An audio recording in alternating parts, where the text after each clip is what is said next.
요셉 하면 떠오르는 이미지가 어떤 이미지입니까? 잠시 생각을 해보십시오. 요셉 하면 어떤 인물로 그려집니까? 머리에. 꿈의 사람이다. 꿈꾸는 사람이다. 비전의 사람이다. 온갖 고난과 역경을 극복하고 하나님 앞에 복받은 사람. 한 발 더 나아가서 신약시대 예수 그리스도가 오실 모형으로까지 이야기를 합니다. 과한 이해죠. 과한 해석입니다. 과연 그럴까요? 이런 경우도 있어요. 설교를 준비하면서 창세기 39장에 등장하는 요셉에 대해서 다른 목사님들은 어떻게 본문을 해석하고 설계했을까 찾아봤더니 이런 경우도 있었습니다. 요셉의 꿈을 성취하는 방법, 첫 번째, 그 꿈을 선포해야 된다. 맞는 말 같아요. 가만히 생각을 해보니까 그 속에 그런데 복음적인 메시지가 보이지 않습니다. 요셉의 꿈을 우리가 성취하는 방법 두 번째, 좌절하지 않아야 된다. 좋은 말이죠. 역시 복음이 들어있지 않습니다. 요셉의 꿈을 성취하기 위해서는 그 꿈이 이루어진다는 소망을 포기하지 않아야 된다. 인문학 강의 같아요. 인간이 어떻게 세상을 살아야 되는지, 꿈을 어떻게 성취해야 되는지, 비전을 어떻게 성취해야 되는지 방법론적인 건 얘기하는데 그 속에 복음적인 메시지가 들어있지 않다. 많이 활용이 됩니다. 요셉의 꿈의 사람이라는 이 단점 때문에. 조엘 어스틴 목사님이 있습니다. 63년생입니다. 렉우드에서 목회하시는 목사님이십니다. 저보다 한 살 어린 목사님이신데 긍정의 힘, 우리나라에서 몇만 부가 팔렸을까요? 200만 부 이상이 팔렸어요. 베스트셀러 중에 슈퍼급입니다. 전 세계에 번역이 돼서 어마어마하게 많이 팔린 책입니다. Become a better you, 잘 되는 나, 이런 제목으로 또 번역이 돼서 출판을 했습니다. 번영 복음, 번영 신학의 대가입니다. 그 내용들을 종합을 해보면 요셉의 꿈의 성취와 비교를 해서 이렇게 주장을 해요. 믿음대로 된다. 어떤 믿음입니까? 의지적인 믿음입니다. 긍정의 힘의 믿음입니다. 그래야 꿈이 성취된다는 거예요. 비전이 이루어진다는 거예요. 이 믿음의 출처는 그러나 성경은 이렇게 말하죠. 하나님의 선물이다. 하나님의 절대 주권과 은혜가 약화되고 있습니다. 이 조엘 목사님이 또 주장하는 게 있어요. 우리 속에 있는 긍정의 힘이 행복과 소망을 부른다. 과연 그럴까요? 행복과 소망의 기준이 긍정의 힘에 의해서 일어납니까? 복음은 그렇게 얘기하지 않습니다. 예수 그리스도 안에서 행복과 소망이 이루어진다고 얘기를 합니다. 하나님 한 분만으로 기뻐하라. 이것이 행복의 조건이고 행복의 원칙입니다. 하나님으로 인해서 기뻐해라. 그러니까 아프리카 오지 가서도 번영하고 잘 되지 않고 우리가 기준에 의해서 어긋난다 하더라도 그 선교사님들, 복음 전하는 사람들이 그렇게 행복한 거예요. 세 번째, 이렇게 얘기해요. 나는 생각과 말의 힘을 발견한다. 긍정의 힘입니다. 성경은 그래 말하지 않습니다. 하나님 앞에서 말씀 안에서 내 생각을 포기해라. 내 말도 포기해라. 성령이 충만한 상태에서 행동하고 말도 해라. 그래서 신앙인들은 함부로 말하지 않습니다. 복된 말, 성령이 충만한 상태에서 하나님의 언어를 사용하라고 얘기를 하지, 우리 스스로 긍정의 힘의 생각과 말을 통해서 이루어진다고 성경이 이야기하지 않고 있습니다. 요셉의 요셉의 비전을 생각해서 이렇게 번영신화, 번영복음이 발달되기도 합니다. 결론부터 얘기를 해보면 요셉은 꿈꾸는 사람이 아닙니다. 비전의 사람도 아닙니다. 애굽으로 이민 갈 결심도 하지 않았습니다. 애굽으로 이민을 가서 총리가 되겠다고 계획하고 목적한 일도 없습니다. 왜 우리는 이 요셉에 대해서 이 비전의 사람, 꿈의 사람이라고 계속 이야기를 하는 건가요? 요셉의 마지막이 애굽의 총리가 됩니다. 거기에 모든 포커스를 거기에다 다 맞춥니다. 자, 봐라. 고난과 역경을 극복해서 다른 나라에서 총리가 되지 않았느냐. 그러므로 요셉은 비전의 사람이고 꿈의 사람이라고 표현을 합니다. 성경 어디를 봐도 그런 내용이 없습니다. 창세기 39장 오늘 예배 드리기 전에 꼭 읽어보고 오시라고 그랬죠. 자, 39장을 한번 볼까요? 창세기 39장의 내용이 어떤 내용입니까? 팔려갔습니다. 노예로 팔려갔습니다. 보디발이라고 하는 경호실장 집의 노예였습니다. 그러다가 결국에는 어디 가요? 감옥에 가요. 이게 39장에 있는 요셉의 생애입니다. 그 이유를 생각하지 말고 창세기 39장에 전개되고 있는 요셉의 삶을 잘 분석하고 생각해 보십시오. 무슨 잘못을 해서 감옥 간 것도 아니고요. 아무 죄가 없는데 감옥 생활을 해요. 성경은 이렇게 얘기를 해요. 이런 요셉의 생애에 대해서 창세기 39장 2절입니다. 한번 같이 읽겠습니다. 시작. 여호와께서 요셉과 함께 하심으로 그가 형통한 자가 되어 그 주인 애굽 사람의 집에 있으니. 이 말씀을 어떻게 받아들입니까? 하나님이 요셉과 함께 했다. 그래서 요셉이 형통한 사람이 됐는데 노예로 팔려갔고 노예 생활을 하고 잘못이 없는데 감옥에 갔어요. 아닌 것 같아요. 여기뿐만이 아니고 창세기 39장 3절, 5절, 21절, 23절에 똑같은 의미의 말씀이 기록되어 있습니다. 계속해서 성경이 어떻게 얘기하느냐? 하나님은 요셉과 함께 하심으로 형통한 자가 되었다. 그런데 요셉은 39장에 나오는 요셉의 삶은 어디가 있어요? 감옥에 가 있어요. 형통한 사람처럼 보이지가 않아요. 잘된 것 같지가 않아요. 감옥에 들어가서 고초를 당하고 있어요. 그러면 우리가 생각하는 형통과 성경이 우리에게 제시하시는 말씀하고자 하는 형통의 의미가 다를 수 있다.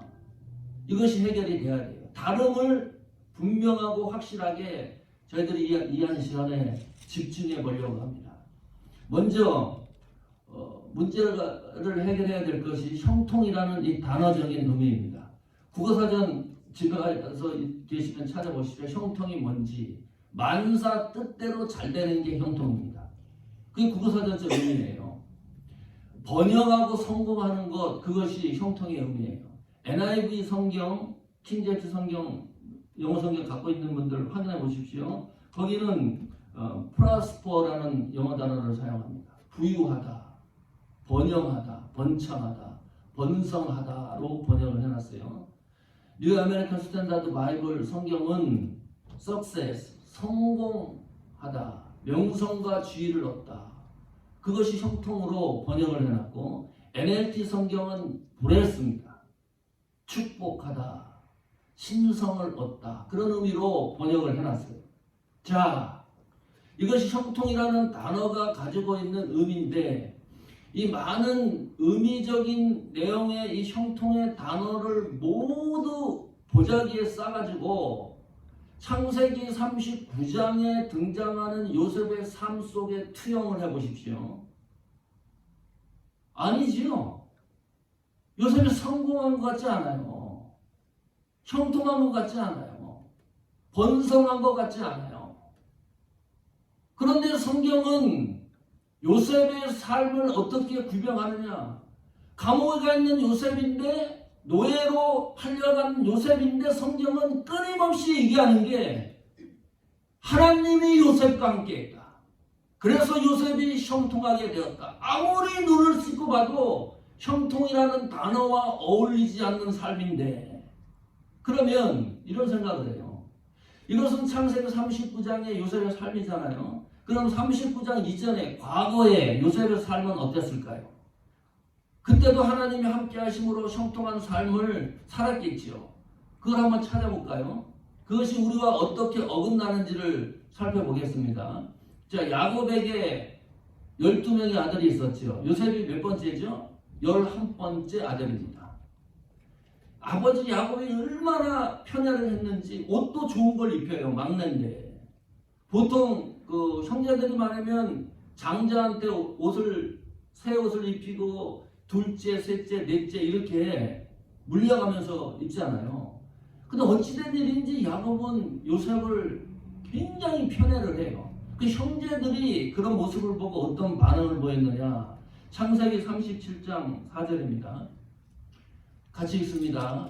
그 형들이 아비가 형제들보다 그를 사랑함을 보고 그를 미워하여 그에게 언사가 불평하였더라. 요셉을 향하는 말투가 틀려졌어요. 좋은 말이 안 나가는 거예요, 형들이. 그리고 여기 보니까 그를 미워했다. 왕따 당한 겁니다. 하나님이 함께하고 형통한 요셉인데 형들로부터 미움을 받고 있는 거예요. 어느 날 이런 일이 있었어요.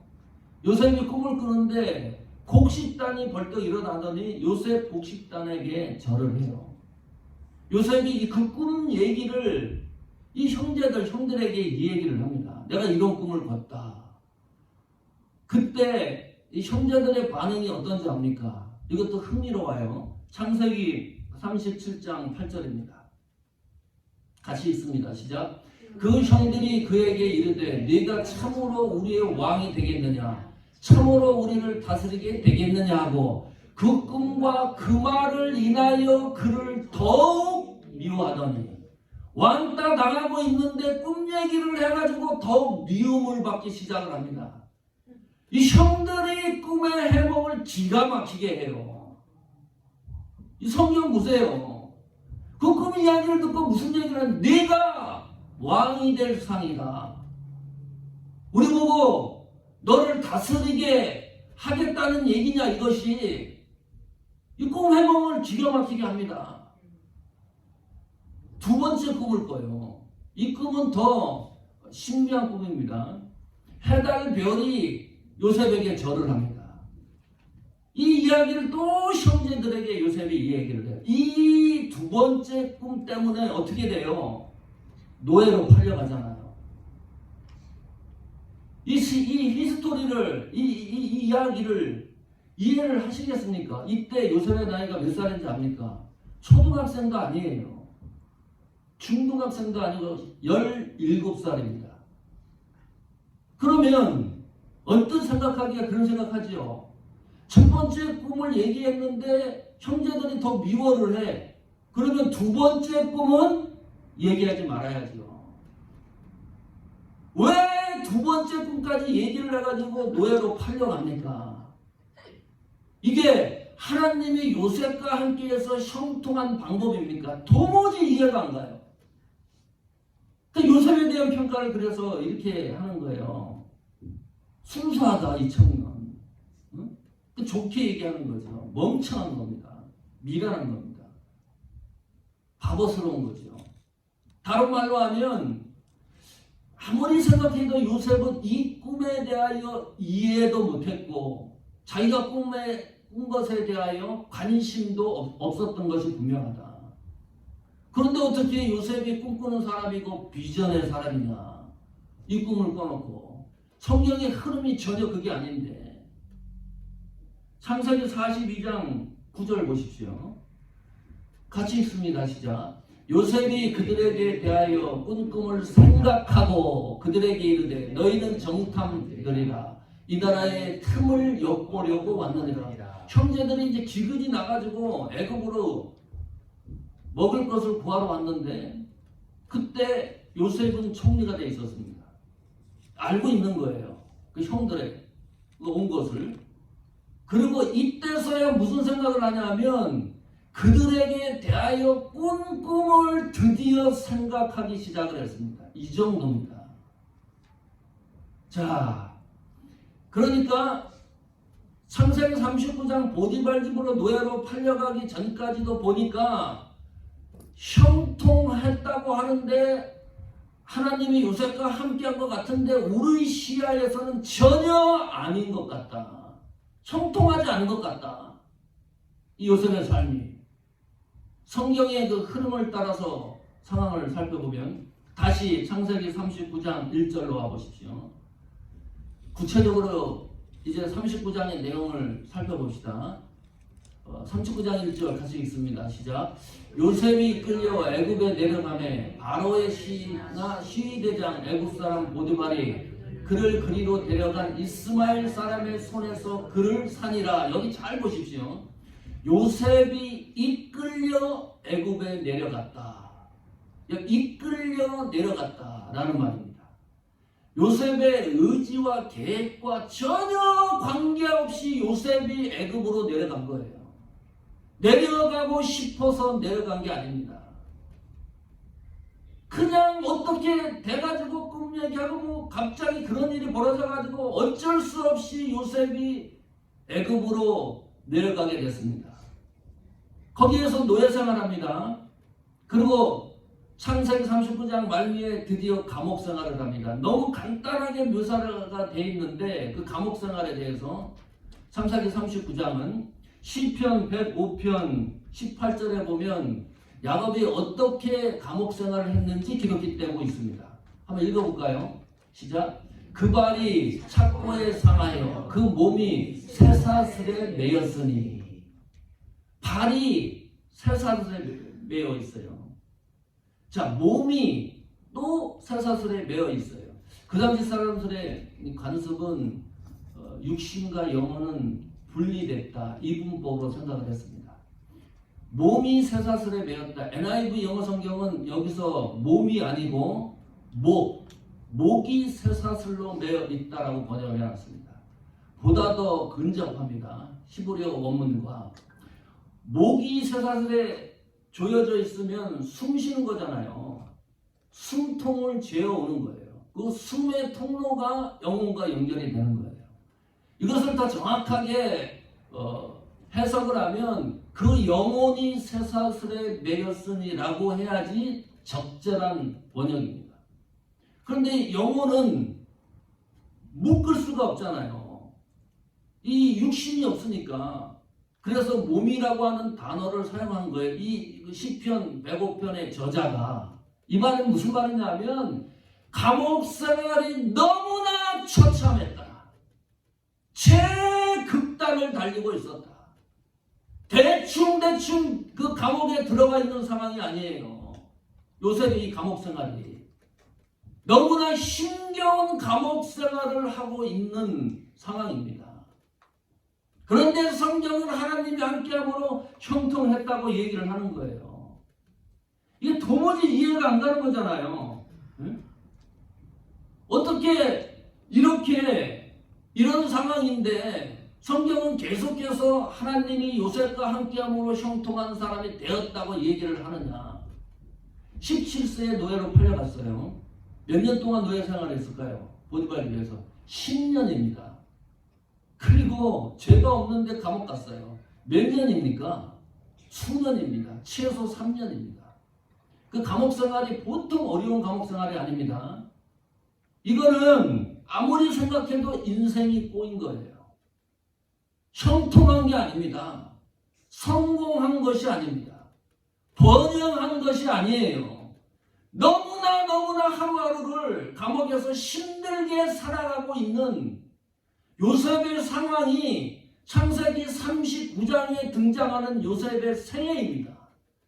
이거는 그냥 성경만 읽어도 우리가 이해하는 부분이에요. 어떤 해석을 안 하더라도. 그런데 성경은 인생이 꼬인 요셉을 향해서 하나님이 함께함으로 형통하게 되었다. 이 의미를 이해하십니까? 우리는 그 인생이 꼬였다고 생각하는데 하나님은 그게 아니야. 감옥에 가 있고 나락으로 떨어져 있는 요셉을 향해서 하나님이 함께 하신다. 너는 형통한 사람이야. 이렇게 요셉의 생애를, 요셉의 삶을 성경이 진술하고 있는 겁니다. 이 은혜의 척도를 이해하십니까? 자, 그러면 이런 생각을 하는 거예요. 그 성경이 말하는 진짜 형통이라고 하는 의미는 뭐냐? 단어적 의미로는 이해할 수가 없습니다. 지금까지 살펴보니까. 그러면 성경이 우리가 자주자주 사용하는 거, 이 성공이라고 하는 이 말, 현대인의 성경은 성공으로 번역을 해놨습니다. 이 형통이라는 말이 잘 되는 거예요. 이건 나쁜 의미가 아닙니다. 너무 좋은 거죠. 성공하고 번영하고 모든 것이 잘 되는 거니까. 그 의미를 성경적인 진술은 어떤 내용을 담고 있는가? 다시 한번 살펴보십시오. 창세기 39장 2절입니다. 이 성경 같이 다시 한번 읽어야 됩니다. 시작. 여호와께서 요셉과 함께 하심으로 그가 형통한 자가 되어 그 주인 애굽 사람의 집에 있으니. 자, 여기 보십시오. 요셉과 함께 하심으로 그가 형통한 자가 되었다. 우리 시야가 형통이라는 단어의 정조직이 되면 이 성경을 이해할 길이 없습니다. 그 앞에 전제 조건인 요셉과 하나님이 함께 하심으로, 이것이 조건절입니다. 그것과 연결되어야지만 형통이라는 단어를 우리가 이해를 하는 거예요. 하나님과 함께 하심으로 그가 형통한 자가 된 겁니다. 이 말이 무슨 말이에요? 하나님이 우리와 함께 하지 않으면 물질이 아무리 많아도 형통한 자가 아닙니다. 하나님이 함께하지 않으면 번성하고 잘되고 성공했다 할지라도 그것은 형통이라는 성경적 의미가 아니다. 하나님이 함께한다는 것이 이렇게 중요한 거예요. 그러면 다시 정리를 하면, 형통이라는 말을 한 문장으로 얘기를 하면, 하나님 뜻대로 행하시는 일, 하나님 계획대로 목적대로 행하시는 일, 그것이 형통이라는 의미입니다. 하나님이 요셉을 통하여 무슨 일을 하시는 거예요? 하나님의 일을 하시는 거. 그래서 그것은 요셉에게 그것이 형통의 은혜입니다. 이거는 너무나 놀라운 거예요. 그냥 요셉의 생애가 아니고요. 그냥 살아가는 것 같은데 내가 살아가는 이 일상이 하나님이 하시는 일 속에 내가 들어가 있는 거예요. 그것이 형통의 은혜입니다. 그래서 애굽으로 내려갔는데 총리가 되잖아요. 요셉의 힘과 능력과 요셉의 노력으로 총리가 된 것이 아니라 하나님의 역사를 준행하는 데 있어서 요셉을 하나님이 총리로 세울 수밖에 없었기 때문에 요셉이 총리의 자리에 오른 거예요. 이 은혜의 감격을 이해하십니까?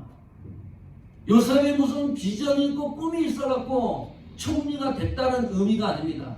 그러면 창세기 39장에 계속해서 5번씩이나 그것을 부각시키는 거예요. 요셉이 어디 고난을 당하고 감옥에 들어갔을 때 어떤 방법으로 헤쳐나갔다는 기록이 성경에 어디 있습니까? 새벽 기도를 했습니까? 금식 기도를 했습니까? 하나님을 붙들고 울부짖었다는 기록도 없어요. 어떤 방법으로 고난을 헤쳐나갔다는 기록이 없어요.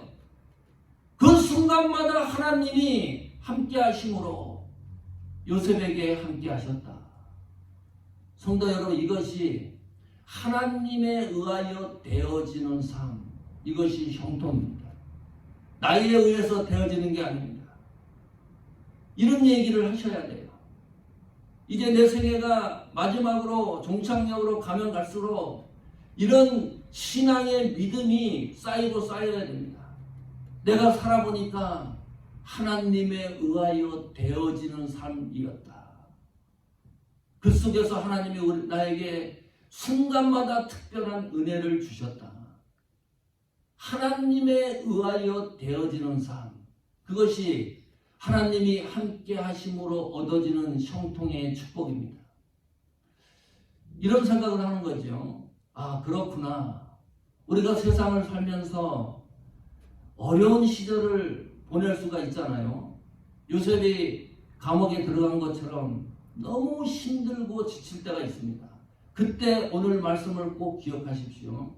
그 최악의 정점에 하나님은 우리에게 어떻게 얘기를 하시느냐. 너는 하나님이 함께하는 사람이야.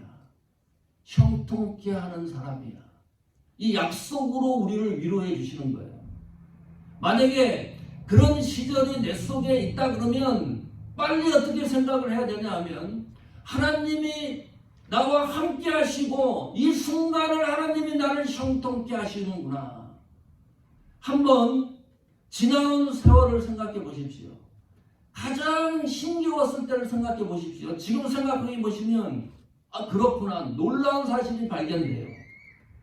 그때 하나님이 나와 함께 했던 사실이 떠오를 거예요. 그것이 형통이라는 거예요. 요셉이 꿈을 꿨습니다. 형제들한테 미움을 받았습니다. 그런데 그 꿈이 훗날에 가서 성취가 돼요. 이것이 형통이라는 의미입니다. 형통이라는 말입니다. 그 꿈 때문에 구덩이에 빠져갖고 죽을 수밖에 없는 상황인데 요셉이 살아납니다. 이것이 하나님이 요셉에게 주신 형통입니다. 노예로 잡혀가잖아요. 근데 그 집 주인이 누구냐? 보디발이에요. 실세 정치인입니다. 경호실장입니다. 그 집의 노예로 이 요셉이 도착했다는 그 자체가 하나님이 요셉에게 함께 하심으로 주신 형통입니다. 그 상황에서 최고로 주시는 것이 하나님의 은혜의 형통입니다. 감옥에 들어갔습니다. 그 감옥에서 처참한 생활을 하고 있는데 거기서 누구를 만나냐? 정치인을 만나요. 그 정치인을 만나서 요셉이 총리의 자리에 오른다. 이것이 하나님이 요셉에게 주신 형통의 은혜입니다. 성도 여러분, 참 신앙이라는 것이 신비하고 놀라운 겁니다.